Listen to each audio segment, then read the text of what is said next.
6 months ago, I quit my 9 to 5 job. For years, I had dreamed of living life on my own terms. No more clocking in, no more answering to anyone else. It felt like the ultimate freedom. But living life on your own terms is about so much more than just quitting a job. At its core, living life on your own terms is about defining what freedom means to you. For me, it was about having the power to choose how I spend my time, what I focus on, and how I live each day. But what I didn't expect was how easy it is to turn that freedom into a prison if you're not careful.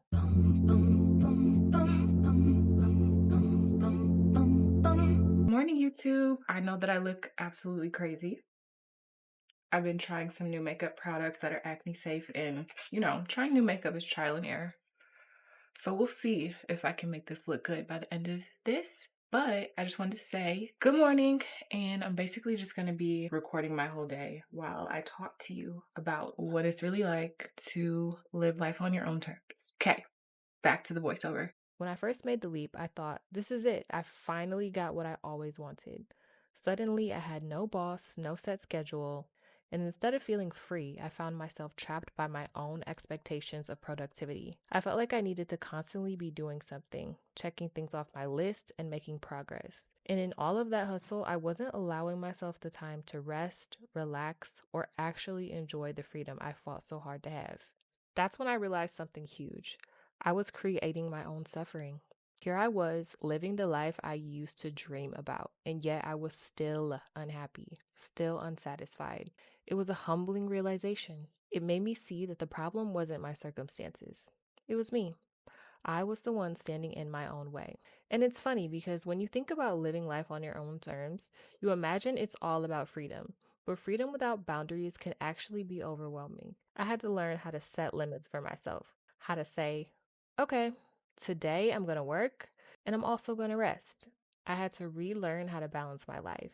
I started creating space in my days for relaxation, for fun, for just living. Living life on your own terms also means being intentional about how you spend your time. It's about realizing that you get to choose. I had to take a step back and ask myself, am I filling my days with things that matter to me, or am I just staying busy for the sake of it? That shift in mindset, being selective about where I put my energy, was a game changer for me. And self-care plays a huge part in that. Living life on my own terms means making time for the things that keep me grounded, whether that's taking care of my health, exercising, or simply giving myself permission to slow down. For a while, I didn't prioritize any of that because I was so focused on getting things done. But now, self-care and health are non-negotiable. I stopped overcrowding my days with work and I made room for the things that make me feel good. My schedule got lighter and my happiness grew. It wasn't just about what I was doing anymore, it was about how I was feeling while doing it. But beyond the changes in my schedule, there was this massive shift in my mindset. I had to reevaluate my own worth. For so long, I had tied my value to how productive I was, to what I could achieve. And when I quit my job, that sense of worth got shaken. Without the structure of a traditional job, I started questioning my value. Was I enough if I wasn't constantly working? Was I still valuable if I wasn't producing results? And that's when I realized something that changed everything. My worth is inherent. It's not tied to my productivity, to how much I can get done in a day, or to any external measure. It just is. And that realization has been one of the biggest breakthroughs for me. I've also had to come to understand how much my unhappiness, my stress, and my anxiety was self-inflicted. There's nothing like getting everything you thought you wanted, only to realize you're still not satisfied. It forces you to look inward, to realize that your circumstances aren't the problem. You are. It's a humbling moment, but it's also empowering because it shows you that you have the power to change it. Now I spend so much more time focusing on gratitude. I've become really intentional about recognizing what I can control and what I can't.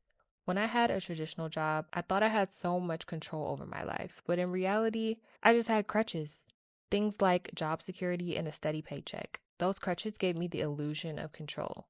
But living life on my own terms, it made me realize how much we don't control. And that's okay. One of the hardest parts of living life on your own terms is embracing that uncertainty. There's no roadmap, no one to guide you through it. It can be scary, overwhelming at times. But that's also what forces you to grow. to constantly reevaluate what matters and to let go of this need to control every little thing. So, what's it really like living life on your own terms? It's freeing, yes, but it's also challenging.